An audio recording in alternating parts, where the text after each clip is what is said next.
morning, everyone, and welcome to the fourth day and final program of the 2021 Global Energy Forum. Welcome to all of you who are joining the Global Energy Forum for the first time. My name is Randy Bell, and I am the director of the Global Energy Center at the Atlantic Council. The Global Energy Forum is an annual event that aims to set the energy agenda for the year. Over the past 3 days, we've hosted over 50 panels with 60 global CEOs, 12 energy ministers, 6 members of Congress, including those today, and 1 member of the British royal family. Today, we are hosting a special addition to the forum, the Common Ground on Climate Bipartisan Summit, which aims to identify common sense clean energy solutions that address the triple crises of COVID-19, job loss, and climate change in the new Congress. We've said since the beginning of the Global Energy Forum that we hope this event will serve as a model for thoughtful, fact-based, science-based debate. I can't think of a more fitting group of speakers to show the world that this is still possible in the United States, while also identifying actionable solutions to the climate crisis than this group we have assembled today. To get the conversation started, please let me welcome the moderators of today's event, CNN commentator Van Jones and former Senator Kelly Ayotte. Van and Kelly, the floor is yours. Thanks. Well, I'll let you start, Senator. Oh, well, first of all, I want to thank the Atlantic Council for bringing us all together today. And Van, it's fun to do this with you. This is important that we focus on common ground. And there's been so much division in the nation with the election of a new president and his inaugural speech focused on unity. Let's figure out how we can find some common ground on this important issue of climate. And thinking about it, as a conservative, I've always looked at this as if you're a conservative, you should be for conserving everything, including our most important piece that we have, which is our environment, our natural resources that really are important to all of us, no matter what your background is. So today I look forward to this discussion. And by the way, I serve as a senior advisor on a group called Citizens for Responsible Energy Solutions. And they've actually just recently done a poll on climate and these issues. And the poll is coming out next week, but I don't think it's going to surprise anyone that the conclusion was that the American people don't want far right or far left solutions. They want middle ground and they want real action. They don't really want heavy-handed solutions, but they do want things like, for example, the recently growing Climate Solutions Act, many ideas that I know are on the table that we can find common ground on. So I look forward to the discussion today. It's going to be great to have Senator Coons here, and let me pass it over to Van. Thanks. That's great. Well, it's an honor to be here with you and Senator Coons. I think you'll introduce after I make a few quick comments, which is just to point out that a lot of people would say it's literally impossible for the right and left to come together. We're so divided on every issue, every topic. No way, climate, forget it. And I say, listen, just a couple of years ago, they said the same thing about criminal justice reform, that the liberals and conservatives would never agree. And yet, a little bit more than 2 years ago, I was standing in the Oval Office with President Trump, shocking everybody as he signed the First Step Act, which had bipartisan leadership, including Senator Coons and others. Since then, or during that same period of time, we got about 18 bipartisan criminal justice reform bills done through the Reform Alliance, where I have a chance to work, and also through Dream Corps' Cut 50 campaign. 18 bipartisan criminal justice reform bills in red states, blue states, purple states. People said that was impossible just a few years ago. So I know for sure that there are people on both sides of the aisle who are deeply concerned about the issue. And it's just a question of us, once you have the conversation and agree that there is a problem, all kind of creative solutions are possible. There's certainly no more creative problem solver or lawmaker than my good friend, Chris Coons, who I got a chance to go to law school with, but I'll leave it to Kelly to bring him on. Yeah, thank you so much, Van. We are really honored to have Senator Coons here. And Chris really, he's led this effort in the Senate, forming with Senator Braun from Indiana, the Senate Climate Solutions Caucus. And if you had told me when I was in the Senate that we would have 14 senators and some very conservative senators with some, very liberal senators, sort of a mix of senators that want to solve problems on the climate issue, I would have said no way. And so it's phenomenal that Chris has led this effort. In addition to that, Senator Coons has been ranked as one of the most productive senators. I think that's a great thing to be called most productive. That's fantastic. And that shows that you can work across the aisle. He serves on some very important committees, the Appropriations Committee, the Foreign Relations Committee, Judiciary, Small Business, and of course, very close to the new president. He succeeded the new president in the Senate, and it's been, I know, a proud moment for Delaware, his home state. So we're honored to have you here today with us, Chris. Thank you, Kelly. Thank you, Van. I am so grateful for the chance to be with you and with today's audience. To Randy and the Atlantic Council, thank you for your leadership in finding a positive path forward on energy solutions. Van, you and Dream Corps give me hope every day.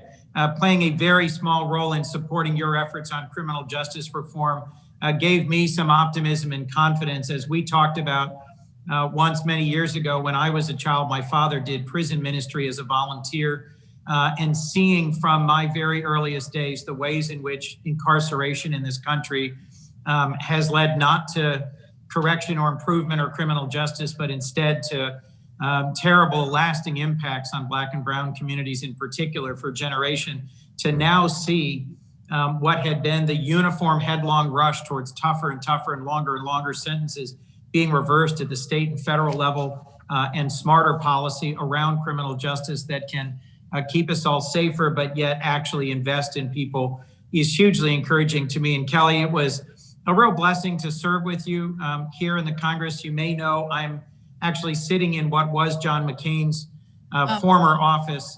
One of our first efforts overseas, Kelly and I traveled to Afghanistan and Egypt and Israel together on a trip led by John.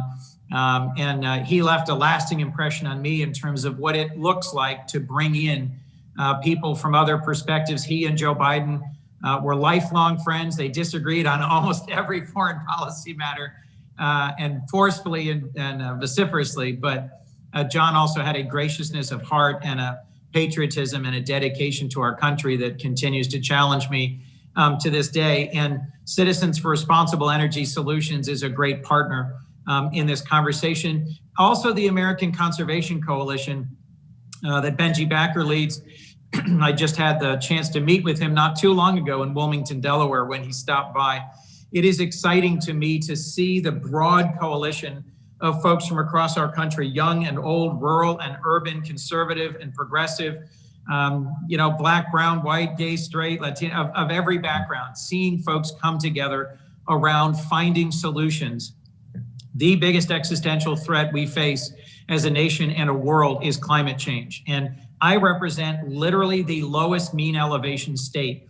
I have arguments with senators from Florida and Louisiana, but yep, we have the lowest, highest point of any state. And we are really flat, and the piece of rock that Delaware sits on is sliding into the ocean. So sea level rise has an impact all along our coastline.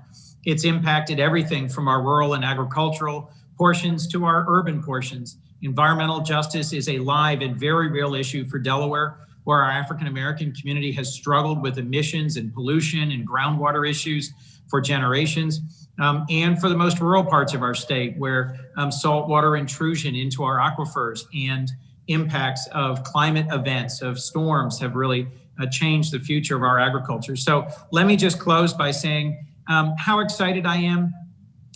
Wednesday's inauguration, at which my friend and predecessor, Joe Biden, called on all of us to re-examine our path forward and called for unity, inspired me. He has made climate one of his top priorities and intends to take bold action. And Kelly, as you just referenced, Senator Mike Braun and I have pulled together a 14-member bipartisan climate solutions caucus. Mike is a very conservative, relatively new Republican senator from the southernmost part of Indiana, the coal mining part, and his willingness to step forward along with 12 other senators and say climate change is real, it's caused by people, and we must take bold market solutions to address it, has encouraged me with the prospects for change. So let's get to your questions. Thank you for including me today.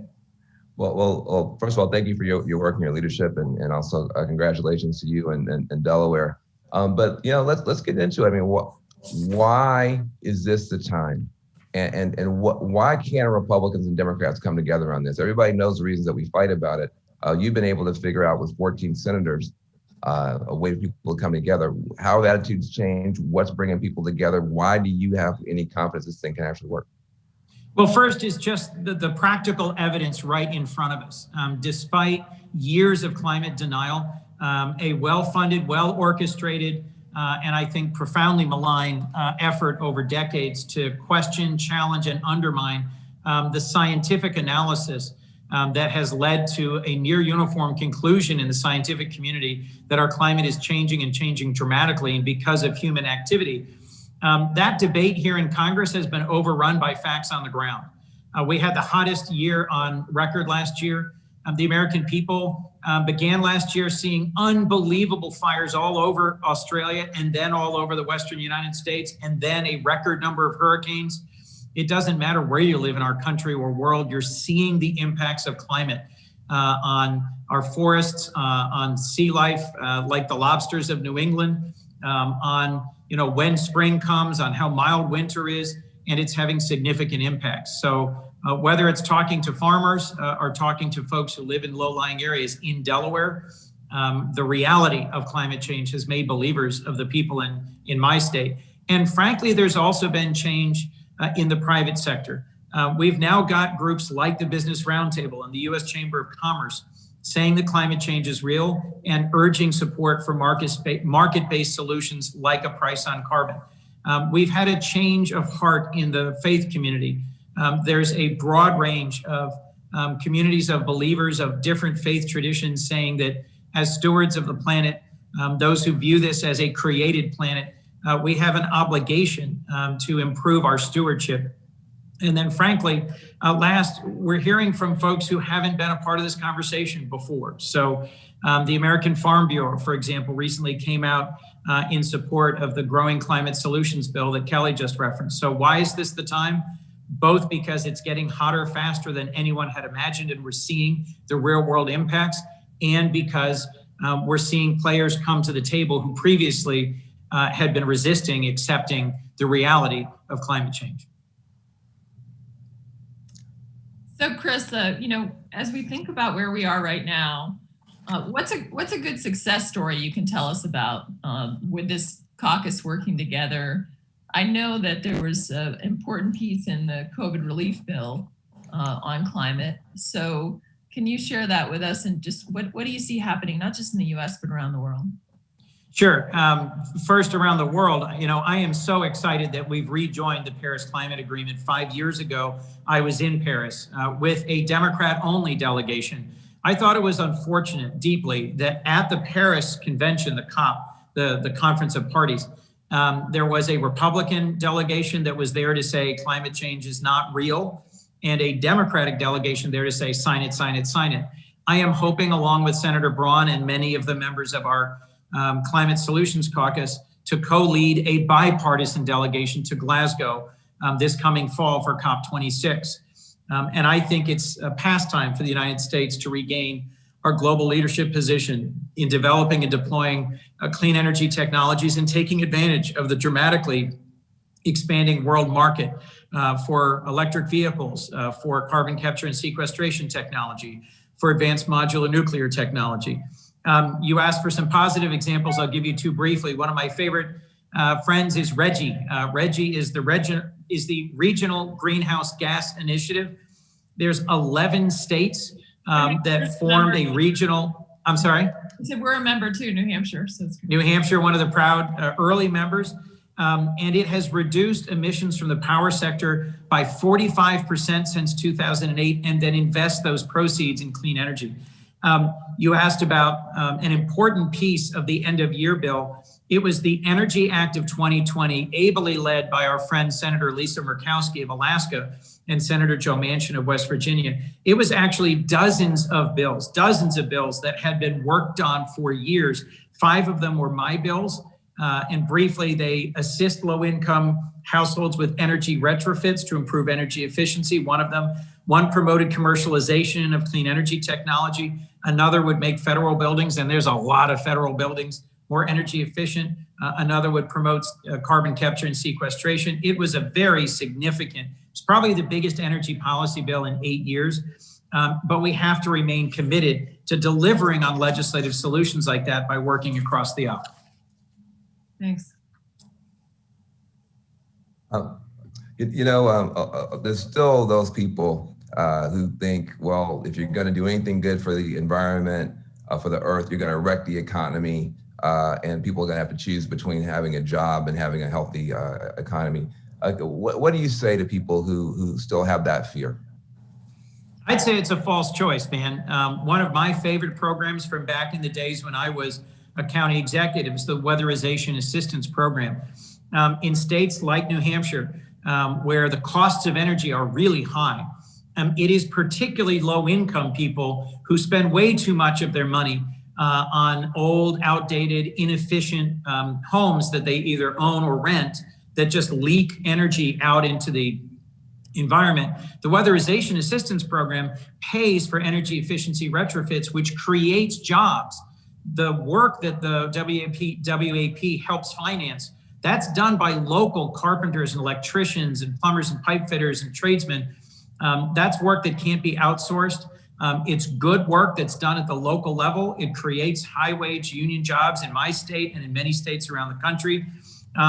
And it's the sort of thing that can both help the environment and create jobs.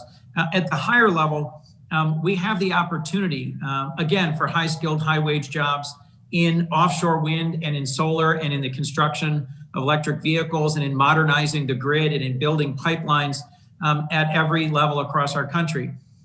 If we are successful in carbon capture and sequestration, we're going to end up needing carbon dioxide pipelines to take them from the site of emission to where they're going to get put into the ground. I had an interesting conversation with Bill Cassidy the other day. He is a conservative Republican from Louisiana, and he's getting his head around the idea that Louisiana, which is a major oil and gas state, has thousands of people working in oil and gas. And he said, we just happen to have the right geologic structures for putting carbon dioxide into the ground and keeping it there for a very, very long time. I'm saying to folks in my state, you've got a great paying job right now building pipelines to move oil. You could have a great paying job building and sustaining pipelines that move carbon dioxide. What's the difference? You don't know what's in the pipe. It's still a great job. And I thought that was a fascinating insight from a Republican colleague. Wow, I hadn't heard that before. I'm sorry, Senator. I just wanted to follow up on that, Senator Coons, just to ask about why now? So it's great, the caucus that you've been able to lead with Senator Braun, but what makes you encouraged? How do we bring more players to the table? You talked about Bill Cassidy and the ideas that he had maybe for Louisiana. What else can be done? Because obviously in the Senate to build an even broader coalition, that's important if we want lasting change. Well, look, I'll be blunt, Kelly. You understand how politics works. It's extremely helpful to have the voices of young people, of young conservatives and young progressives demanding action now. It's also helpful to have new players, to have the American Farm Bureau, which has not been a progressive voice on climate change, now standing up and urging that we take up and pass the Growing Climate Solutions Bill, which I think will be the first Climate Solutions Caucus led and endorsed bill that'll get passed in this Congress. That really helps to have the faith community raising their voices across the spectrum. That really helps. But frankly, hearing from the forces that have often financed and underwritten climate denial in the past, like the U.S. Chamber of Commerce and to some extent the Business Roundtable, taking a very different approach and saying, we see this change is coming. It's unavoidable. We would prefer a market solution to a command and control solution, and then getting engaged, getting forceful, investing in that. That's going to send signals. An ambitious generation of young politicians, Republican and Democrat, need to hear these messages. That's why I'm so thrilled to have had this chance to talk with you this morning and to see everything that you're doing to create the space for a bipartisan solution. Well, listen, I want to just thank you for your leadership. It's really hard. Some of these issues, they just take a while to get right. And in the meantime, you seem like you might be, swimming upstream, but you got nothing but patience and persistence on this thing. And I just wonder, you did mention the environmental justice concerns that you have, and you mentioned whether can you just give a special word to communities that are impacted by racism, impacted by other forms of bigotry, bias? People have been left out in some ways of this pollution-based economy when it comes to jobs. How can we make sure that the people are included in some of these new clean and green jobs that are coming on, these kind of industries of tomorrow? I know it's important to you. So one of the projects I've been really passionate about in Wilmington impacts the community of Southbridge. Southbridge is probably 95% Black community, very low income, and immediately proximate to our state's largest waste dump. There was heavy manufacturing there for years that polluted the ground and the water. And because of the way the water table sits and because of sea level rise, every basement in Southbridge has flooded for years. Through the NOAA National Coastal Resilience Fund, our mayor and our city council and our congressional delegation worked really hard to assemble millions of dollars. And we've just completed a very large, more than several 100-acre wetland restoration in South Wilmington that is going to provide healthy recreation, promote commerce, and prevent flooding. It's essentially green infrastructure that takes all of that stormwater and polluted water out of Southbridge and filters it out. The challenge for us is making sure that everything that we do in the Biden administration and in this Congress looks at job creation opportunities, community reinvestment opportunities, infrastructure resiliency opportunities through the lens that certain communities in our country have borne the brunt of pollution for generations. And whether it's improving air quality, reducing flooding, or taking pollutants out of our food and our ground, we have to prioritize that going forward. I know Joe's heart. Joe came into public service in Delaware because of the riots after Martin Luther King was assassinated. He had a comfortable job at a law firm. He left to become a public defender and run for office. We have a tragic and challenging racial history in Delaware that Joe knows deeply.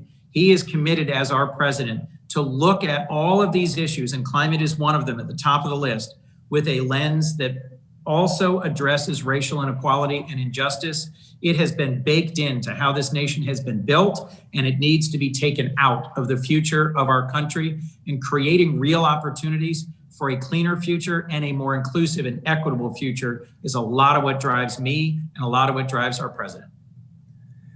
Well, if we could sneak one last one in here, there's a lot of questions in the chat about the electrification of cars and vehicles and that kind of stuff. I don't know if you can slide one of those in under the buzzer, but there's a lot of people interested in that, I believe.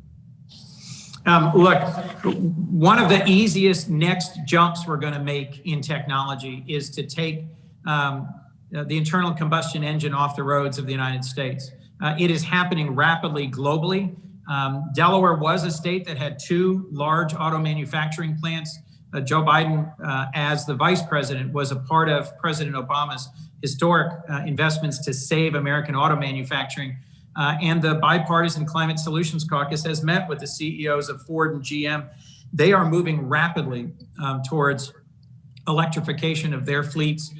We need to meet them by building the recharging infrastructure, but the impact that will have on manufacturing, on air quality, on fuel consumption and efficiency will be significant. I'm really excited to see us move from the demonstration stage, where a few people have Teslas and there's a few electric buses in cities, to it being the standard and the norm. It will take energy and investment and optimism, but I'm confident we can do it and create high-skilled, high-wage manufacturing jobs in our country as a result. Thank you. We know that you've got a hard stop, Senator Coons, but thank you again for your leadership, and we look forward to what you and Senator Braun are going to forge together, along with the other members of the caucus, and bringing others in, not only in the Senate, but we hope in the House, and that will transition us to our next panel of House members. So thank you and have a great day. Thanks, Kelly. Thanks, Van. Great to be with you both. Thank you. Bye. Awesome. Thank you, Senator Coons. And thank you for your leadership on the Senate Climate Solutions Caucus. It really is crucial work. We're now going to move to the second portion of our program. It's my distinct pleasure to welcome Representatives McEachin, Curtis, and LaHood. Congressman, thank you so much for joining us. For those in the audience, we will be taking questions through the Q&A portal on the bottom of your Zoom screen. And Van and Kelly will try to get to as many of these as we can. So Van and Kelly, back to you. Thank you. So let me kick it off. We have today with us some great members of Congress from both sides of the aisle.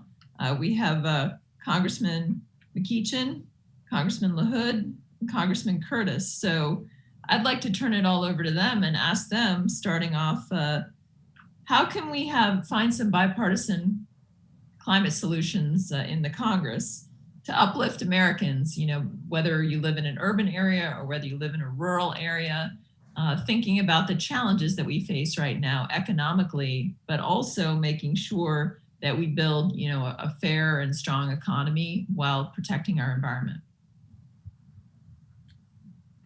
I'll jump in.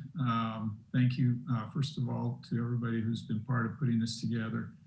Let me just bring up a point that we don't talk about a lot, and that is to answer your question about how we engage more bipartisan work. I think we have to reevaluate how we're talking about this issue. I don't mind telling you that my Republican colleagues, well, let me put it this way. If we started an immigration discussion mandating that people weigh in on whether or not they think the wall is a good idea, it's going to quickly devolve and not be a very productive discussion. And I worry too often that we use this litmus test of the climate changing, which, to be honest, my Republican colleagues fell at, and my Democrat colleagues push and prod it too much. And then we never have that productive discussion. I worry that there's too much what I call shaming. And what I mean by that is when somebody's started their path down being better with the environment, we always tell them it's not enough, instead of thanking them for getting engaged and involved. And I really think, as I view some of my Republican colleagues, that they want to engage, they want to have these discussions, but they quickly get uncomfortable and don't feel like there's any place for them at the table. Thank you for setting the stage there from the Republican perspective. If I can go over to Congressman McEachin and ask him also, what's your perspective on this and how we can work together? Well, I'm exceedingly optimistic about the possibilities of us working together. And one of the reasons is that in every dark cloud, there's a silver lining. And of course, we all know how COVID has devastated our economy. We all agree that we're going to have to rebuild our economy. And I think one way that we can do that is through an aggressive and bold infrastructure plan, but not just any old ordinary infrastructure plan, a green infrastructure plan where we're rehabbing our buildings, where we're, as Senator Coons said, putting electrical vehicles on the road, where we are literally looking at every aspect of infrastructure, whether it's bridges, roads, buildings, schools, broadband, and looking at it, repairing it, or in some places implementing it, especially when we're talking about broadband in rural areas, and making sure that we're doing it in a 21st century way with an eye towards the economy, with an eye towards a green economy. That's going to create jobs. I don't think there's any doubt about the fact that that'll create millions and millions of jobs. And I think that we all know that the unemployed and those people who are suffering in this country don't necessarily have a D or an R beside their name. They're just Americans. They're our constituents. They're located in every district, in every state in the union. And that, I think, will help bring us together to make sure that we are working in a bipartisan way to repair the economy. And in so doing, we will be repairing our environment, this wonderful, and preserving this wonderful gift that we call the earth. Yeah, thank you so much. There's a lot of ideas there that I think both sides of the aisle can really get around. So I know we also have Congressman LaHood, who is, I actually serve on the board of Caterpillar, so there's a big big company, and even at the corporate level at Caterpillar, we think about sustainability, and those are reports we get from the top. So thank you, Congressman LaHood, and thank you for your service. And can you add just where do you see some common ground here in thinking about representing a company like Caterpillar or any of your other constituents? Well, thanks, Senator Ayotte. And let me just acknowledge and thank everybody that helped put this event together today. Mr. Jones and you, Senator Ayotte, and the Citizens for Responsible Solutions, Energy Solutions, the Atlantic Council, and the Dream Corps, and also my colleagues, John Curtis and Don McEachin. It's great to be on with you today to have this discussion and dialogue. And it's important that we have it. Looking ahead, obviously, hearing President Biden's message of unity and coming together presents opportunities. I think we're looking for those opportunities as Republicans on how we can work together. And clearly, climate is one of those areas where we can do that.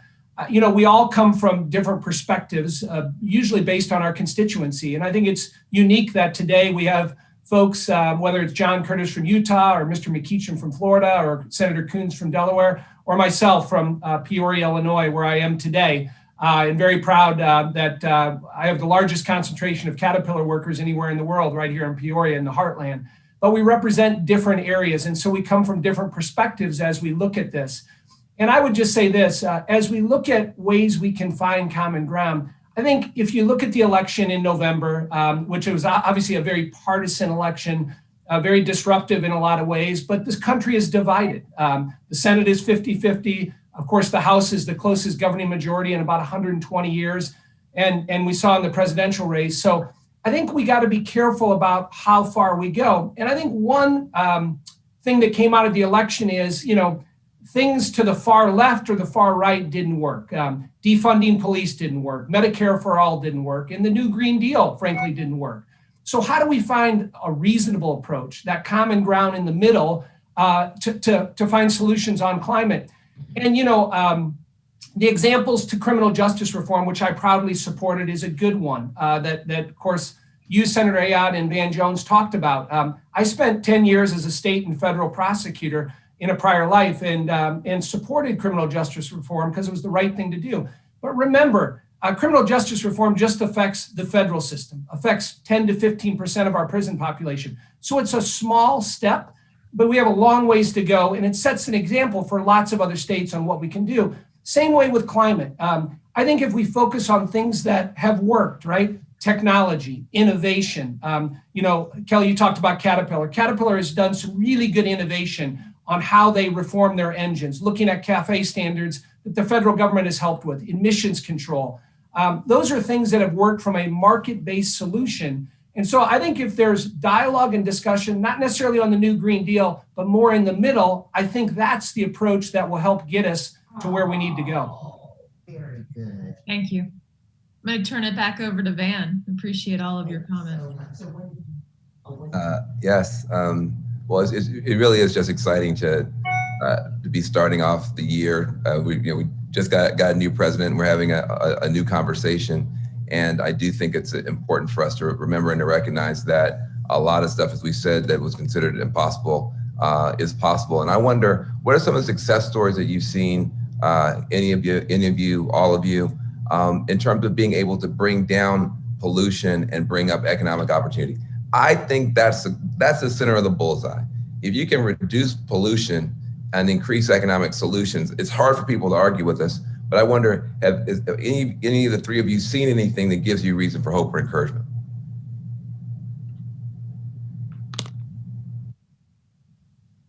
Well, this is unusual to have three congressmen in a pause.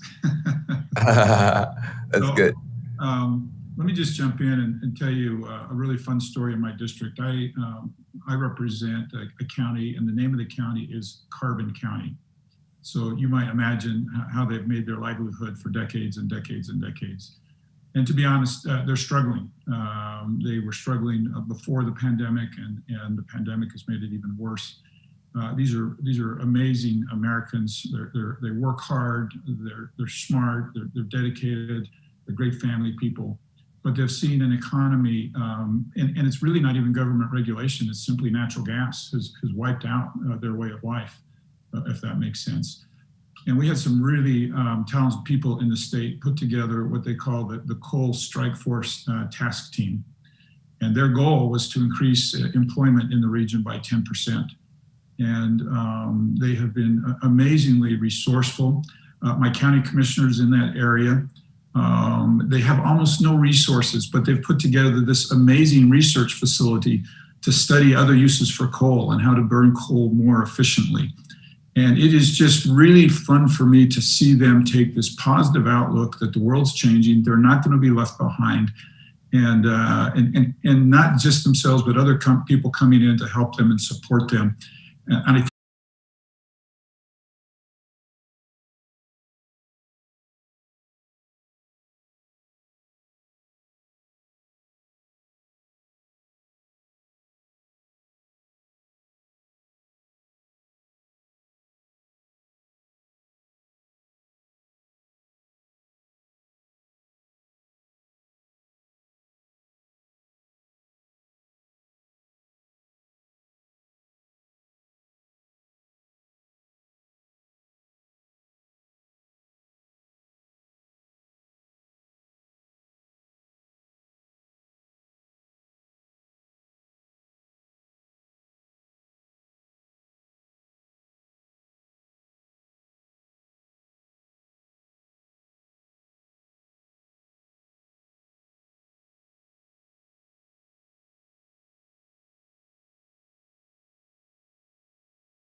electric SUV and truck company in the world.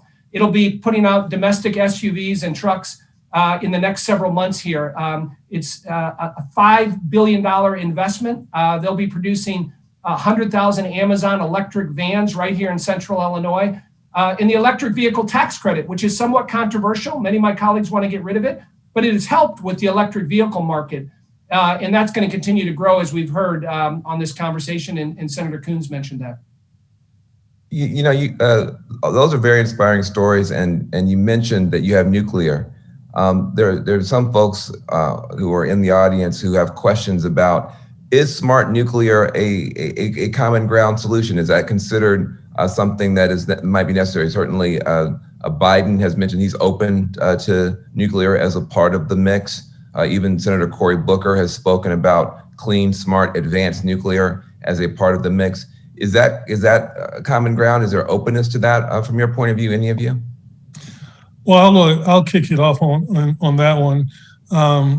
We have, as Democrats, chided our Republican colleagues by saying you have to follow the science. You have to follow the science. Science ought to dictate what the solutions are. Well, we have to look ourselves in the mirror sometimes and say the same thing. Science is going to have to determine what the solution is to the climate crisis. I have the privilege of sitting on the Energy and Commerce Committee in the House, and I can tell you that I cannot recall one hearing, not one, that suggested that nuclear would not be a part of getting us from where we need to be from here to 2050. Nuclear is going to have to be a part. We need to make sure it's safe, it's as modern as possible. This new nuclear technology holds out some promise. But we have to be prepared to say, both to the left and to the right, follow the science. And the science that I've heard, and if someone wants to show me something different, I'm open. But the science that I've heard and the science that I've seen suggests that nuclear has to be part of our future. Does that open up some room for some common ground? I'd love to hear from our Republican colleagues here. Yeah, I had a conversation. Go ahead, John. Okay. I had a conversation with some colleagues, some legislators in the United Kingdom last week, and they were touting their advances with renewables. And I said, well, we struggle here a little bit with base load. And I'm curious, as your renewables have grown, how have you dealt with a base load? Because if not careful, that becomes coal. And they just smiled and they said nuclear. And I think we've got to realize not only what my good friend from Richmond said. By the way, I'm a former resident of Richmond, Congressman. And good to know. Come on back sometime. It's a wonderful place. Not only what he said about the science of it, but you've got to factor in this base load issue, and that there are very few sources for base load, and nuclear is a wonderful option for that. And I might also say, we don't have to make this decision based on the nuclear we know today. We can make this decision based on the nuclear that we want in the future, the smart nuclear, that the next generation of nuclear. Representative LaHood, does that sound right to you? Yeah, I would just add, I would agree with the comments of both my colleagues there, Van. I would also add, Don talked about following the science. It's interesting. Bill Gates is a big proponent of the new nuclear energy initiative and some of the new technology there, and has been very active in the space, has been to DC many times. So it's interesting to hear his perspective, which I think lots of people respect in many different ways. But there are advocates out there that are against nuclear, as you're well aware, Van, and are working against it at every turn. And so, when you talk about following the science, who's saying it, what do you believe, right? But yeah, I'm obviously a supporter. When we talk about, again, all of the above energy approach, nuclear has to be a part of that. I'm on the Ways and Means Committee and a sponsor of a bill on a nuclear tax credit bill, which has broad bipartisan support in the Ways and Means Committee and across our conference. But there are some things that we have to do to help upgrade our nuclear fleet, to work on new technologies that are out there. I think if we're willing to do that, I think it'll be good for the country long term. I'm going to give it back over to Senator Ayo, but it's so scary on the progressive side, the idea of nuclear, concerned about accidents, concerned that the mining is going to hurt Native Americans, et cetera. And I don't think the word has gotten out that there's really been a leapfrog change in some of the technologies. And so I do think that if that's going to be a part of the mix, a lot of education is going to have to take place, because I think people really are still quite afraid. But Senator Ayo, do you think I'm right on that? And what? Yeah, what do you think? I think you're absolutely right, Van. And I think if you look at the technology is like miles ahead of where it was when we've had obviously Fukushima, some of these other disasters that have occurred. And that brings me, I think, to a question that I see in the chat. How do we lead in the U.S. on innovation and technology? And how can that impact us, our competitiveness around the world? And I think that some of the leadership, even in the technology and the development in nuclear, is an example. But I think of issues out there like the grid. How do we make the grid more resilient? That's another question we got in the chat. And isn't there some common ground that we can find there? What can we do also to help accelerate, other countries who maybe are still relying on fossil fuels more than us? How can we bring them along with technology? So let me turn it over to all of you just to get your thoughts on issues like how do we incentivize technology and development and innovation, and what can Congress do to help that piece? What do we do also when we think about things like the grid? Is that a piece where we can find some common ground on resilience? So I'll turn it over to our three congressmen and have you kind of engage on those issues. Just a few questions. Grab anyone you want. Okay, I'm going to jump in. I'm trying to let my colleagues go first, but this is a topic that I just feel passionate about. And let me just say, particularly to my conservative colleagues who struggle with some of these issues, this should be your entry point. If you can't get excited about U.S. technology leading around the world with clean, green technology, if nothing else, just rely on good capitalism, right? There's money to be made here. And so I hope this can be a good entry point for a lot of Republicans, because I believe absolutely in American innovation, that we can lead the world with innovation in green technology and have it be, you talk about it being good for our economy. This is exactly where it hits home. I think we have to keep a couple of things in mind. One is this technology will only be adopted overseas if it's the low-cost alternative, right? If we want to have any hope of getting China off of their coal plants, we've got to innovate in a way that we've got a lower-cost alternative that is better for the environment than what they're currently using. And I think part of what needs to happen is government, quite frankly, needs to get out of the way. We're over-regulating in a lot of these categories. And if you unleash that American innovation and ingenuity, I have no doubt this could be a broad part of our answer, not just to reducing US carbon emissions, but world carbon emissions.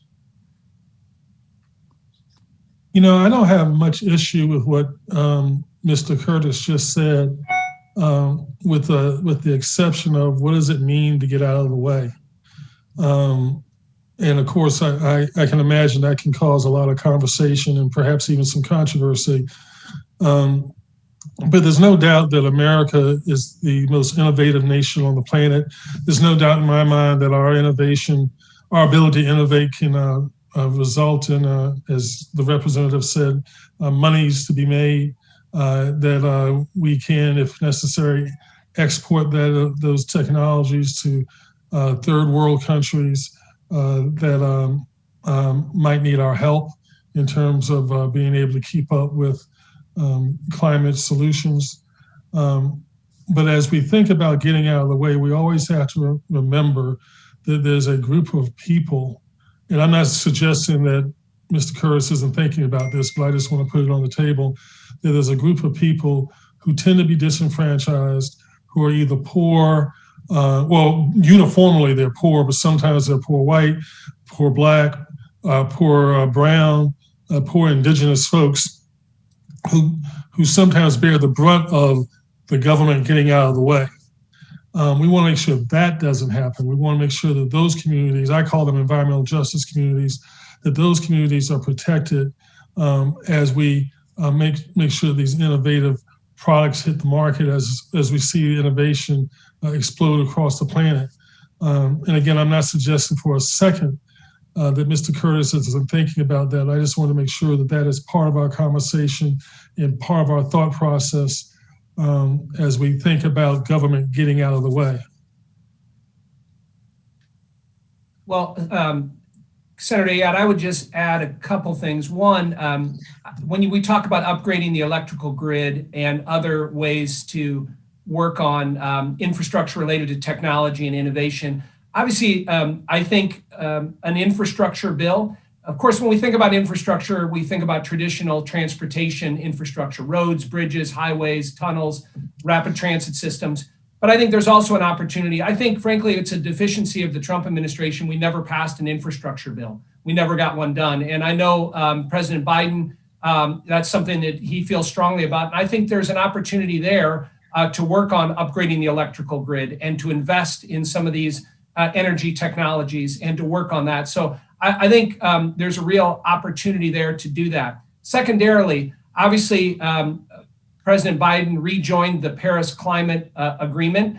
The one thing you referenced, how do we hold countries like China and India and Pakistan accountable? I think it's a great question. I think it's frustrating when you look at the progress that our country has made, much of it in the private sector with technology and energy solutions and innovation, and how we've, by every measure, whether it's clean air or clean water or, moving to battery-based and other energy sources, we've done that in the U.S., but a lot of countries around the world haven't done that. So what's the enforcement mechanism? How do we get China and India to get away from fossil fuels and coal burning? I don't think we've seen good progress on that or evidence that that's being done. And that's frustrating to a lot of Republicans in that we're doing all these things and we're abiding by it, but they continue to violate the rules. There's no accountability. So how do you hold them accountable? How do you make them responsible? They haven't had a good track record of doing that. I think if we can show there is an enforcement mechanism or a way to do that, I think that will satisfy many of the critics that are frustrated about what others are doing around the world. Yeah, thank you, Congressman LaHood. I think opportunity to build alliances there around that so that you become an outlier if you aren't, you're ostracized, you're that's the piece, working together, I hope, as we deal with this issue going forward. And turn it back to Van. Yeah, thank you, Senator. We kind of wound up a little bit now on the world stage. This whole idea of the United States being a leader and not a laggard, even if other folks, maybe don't want to keep up, or to Representative LaHood's point, want to cheat or act bad. Sometimes we can just get so far out ahead that we wind up dominating these markets. I wonder, what role do you see government playing in helping to make us the most competitive 21st century energy sector? I'm the guy that coined the term green jobs. I now wish I hadn't coined it because it's become so partisan. I just now say 21st century jobs, 21st century infrastructure. I never say green because now green used to be the common ground color. Now that seems to be have gone away. So how do we get into a position where we are the global leader? And what roles of government do you think are appropriate and helpful?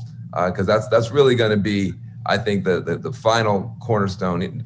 Nobody wants the United States to be in falling behind any other country on the 21st century technology. Well, Van, I'll start off and see what I can do with that question. I want to go back to the notion of an infrastructure plan. I think that's a great example of what government can do. We set out essentially a demand that the country needs to go in this direction, and we let the free market help us get in that direction. As we do that, I would suggest to you that just natural American ingenuity and tendencies to innovate will take over. We will find that we are coming up with, if we make sure that there's enough R&D money in the mix, we'll find that we're coming up with technologies that we don't even think about right now, because some young person or even some old person somewhere says, hey, I've got an idea. Let me take this R&D money and create this product or that product. And that'll help us take carbon out of the air. That'll help us sequester carbon in the ground. So what we need to do in government is to create the environment, put out the demand for services, if you will, and Americans will take over. And I would suggest to you that that's how we stay in the lead worldwide, because again, once Americans get to the business of innovating, there's nobody who can keep up with us. Is that an outlier view, or do conservatives and Republicans agree with Representative McKitchen? His last word would be a great way to summarize this whole thing, and that is, nobody can keep up with us when, I'm paraphrasing, but nobody can keep up with us when we're on our game and doing our best. And I might just suggest, we're not always the leader on this around the world, but one area where we could break through and be a leader is exactly what we're doing today, and what this forum is trying to do, which is come together on a bipartisan basis to work to solve these issues. As I talk to my colleagues around the world, this is divisive all over the world, so I just would really like to compliment those who put this together, and my colleagues on both sides of this issue that came together today, because if we want to lead in the world, it will be on a bipartisan basis, and that's where we'll be at our best. Representative LaHood, I want to ask you a question. I think sometimes there's a misunderstanding between communities of color and conservatives on this issue. We want economic development desperately. We want jobs desperately. We want contracts. We want our entrepreneurs to have a real shot. I feel that we talk a lot about help. We don't talk enough about opportunity in terms of how you get communities out of poverty. My dad was born, very poor in Orange Mound, Memphis, at that time one of the biggest ghettos in the South. Joined the military to get out of poverty. Put himself through college, a little black college called Lane College in Jackson, Tennessee. He married the college president's daughter, my mother, because my dad was no dummy. And Yeah, he went on to, he put his brother through college, put his cousins through college. My dad, everybody pretty much in my family got out of poverty on this bridge called my father's back. And he really was frustrated with both Republicans and Democrats because he said you need some liberal programs and interventions in the marketplace, whether that be scholarships or youth programs or affirmative action, whatever you need. But you also need good conservative traditional work ethic, good conservative traditional family ethic, sobriety, et cetera, to take advantage of those programs. He says, nobody's talking to each other. We really, really want to, if you fight in poverty, you need both. And I think that sometimes we don't communicate enough on the opportunity side. And there's a sense that there's just an entitlement being requested as opposed to real opportunity. Can this be some common ground in terms of ending this racial strife where we all come together and say, let's create opportunity for people who want to come up and out of poverty, especially looking at these African-American and other communities that have been a little bit, have not been a little bit, have been really left out in the past. Is there a conversation to be had here is what I'm asking you, Representative LaHood, about opportunity for up and out of poverty and both sides coming together on that under this clean energy revolution umbrella? Yeah, well, Van, thanks for that. And thanks for sharing your story. That's an American dream, what you just described there. And many have experienced that. And that's what makes our country unique and how you can be successful regardless of where you come from in this country. And the answer is yes. Frankly, this conversation we're having today, we need to have more of these in Congress with our members of Congress and do that. And, to your point, Van, I look at it, this country does well when the private sector is flourishing and doing well and people are making money and there's opportunities. And figuring out the role of government and that balance in this is what is important. And I think, what is that right balance? What is the reasonableness that we need in government when it comes to climate? Not going to the far left, not going to the far right, figuring out how we find that balance. I think that's going to be the key and kind of the sweet spot on how we do that. But I think that conversation needs to be had. There are Republicans and Democrats of like mind that want to get there. But it's hard to get to that sweet spot. But we talked about it. Criminal justice reform is a good example. I mean, you go back to the 1990s, what President Clinton did with welfare reform, very controversial on both sides, but they got to a point where they could agree on it. There are things there are success stories at doing that, but more of these conversations, more of these debates, I think are important. And hopefully we can do that in the Congress moving forward. Well, thank you. Do we have any more time? I can't tell if I got so enraptured in what you were saying that I took my eyes off the prize. We have another minute or two, don't we, Senator? You have any more questions? Maybe one more minute, and we keep getting some questions about carbon capture and sequestration. So I'm going to throw that one and just throw that quickly out to. And if I also got a specific question for you, Congressman Curtis, on geothermal. So I'm just going to throw out some ideas and jump on in. Okay, I don't know where to go. I obviously have to be quick.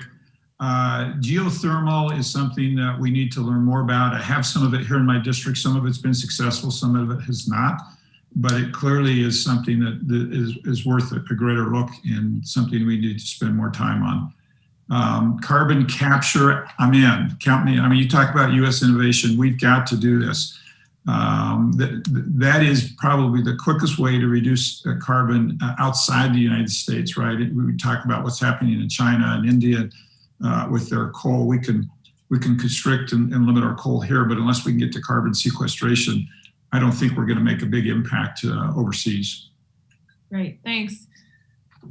Congressman McEachin and Congressman LaHood, do you want to jump in real quick? And I think there's some common ground there on some of those technologies. I would say that, again, I find myself agreeing with, at least with what Mr. Curtis said in terms of our carbon capture and carbon sequestration. And again, I really have to turn to my left and tell some of my colleagues that are a little bit to the left of me that we have to follow the science. There's no way to get from point A to point B by 2050 unless we're going to capture some carbon, unless we're going to be able to put it in the ground somewhere or somewhere else safe. The fear is that we'll use carbon capture as a reason just to keep putting carbon into the air because we know we can capture it and pull it out. I don't think that fear necessarily needs to materialize. I think the Congress can, as we've been saying a lot lately, walk and chew gum at the same time. That is, we can provide a scenario where carbon capture is a good thing, that we've incentivized it, as well as make sure that we're not pumping additional carbon into the air at the same time. So obviously the challenge is in the details, but I agree with what my colleague had to say. Thanks. And I know we're up against time. Congressman LaHood, do you agree what you heard from your colleagues on this technologies? Yeah, Senator, the only thing that I would add is, we've touched on this a little bit. How do we use the tax code to incentivize more R&D research? How do we help these companies to innovate more? There's real success stories in these private sector companies where we have, again, allowed them through the tax code to do that in a market-based approach. And I think the more we do that, building on those successes, whether it's tax credits, whether it's incentives, and again, making sure that all of the country feels the effects of this, whether it's jobs or whether it's opportunities, whether it's in our urban areas, our suburban areas, or our rural areas. It's an important point that both Van and Don have made that I think has to be part of the conversation. But I do think, again, focusing, and we've done that a lot on the Ways and Means Committee in a bipartisan way, those tax incentives, those tax structures to continue to innovate, have clean technology, and come up with new initiatives. Thanks, Van. I don't know how you feel, but I kind of feel like if we get these three excellent congressmen in the room, they can solve a lot of problems for us, right? I know. And we could bring Senator Coons there too, and we probably get some stuff done, right? Listen, this is a good morning already. It's a really good morning, and I want to just thank you so much for your leadership. And everybody's saying unity, but everybody's kind of got their fingers crossed behind their back because they say unity, but those other people are butt heads. They don't mean it. That's really what's going on. And so if we can actually trick people into following up on their rhetoric to get some results, I do believe people can start getting addicted to getting the results as opposed to addicted to all the crazy rhetoric. So this has been very, very constructive, and I'm excited about the rest of it. So again, I just want to thank you very much. And I think we will hand it back to our worthy moderator. Yeah, I love that. Let's let our theme be results, not rhetoric, right? Absolutely. Awesome. We'll hand it back to Randy. It's been great to be with all of you. Thanks, Van, as well. Thank you, Van and Kelly. Thank you, Senator Coons, Representatives LaHood, McEachin, and Curtis. I think over the past hour, we've identified a number of bipartisan paths forward to address climate change in the United States. As the U.S. re-enters the Paris Agreement, one of the key takeaways from the past 4 days of the Global Energy Forum was that in order for the U.S. to play a global leadership role on climate and ensure that everyone meets their climate goals, a theme that was brought up in the last hour, the U.S. needs to walk the walk. This is going to be hard, but by building partnerships on both sides of the aisle, the U.S. can meet its climate targets, raise its ambition, and can help the rest of the world do so as well. Out of the tragedy of COVID-19, we have an opportunity to address climate change and rebuild the economy in a way that is more equitable and just for all Americans. If there is one energy agenda for 2021, it is to realize this opportunity and set the stage for a more sustainable economy for Americans and for the world.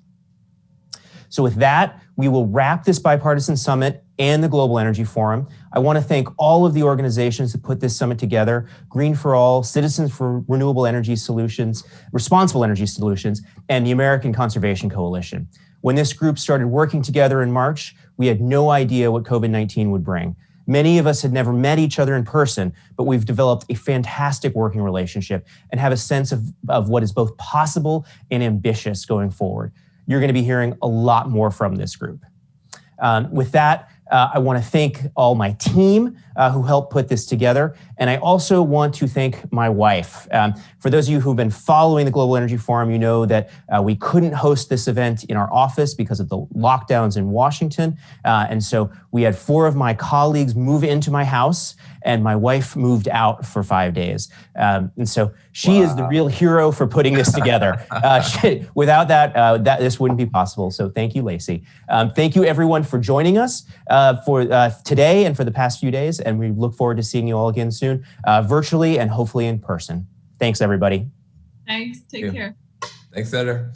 Great, Thanks, Steven. Be well, Great job. everyone.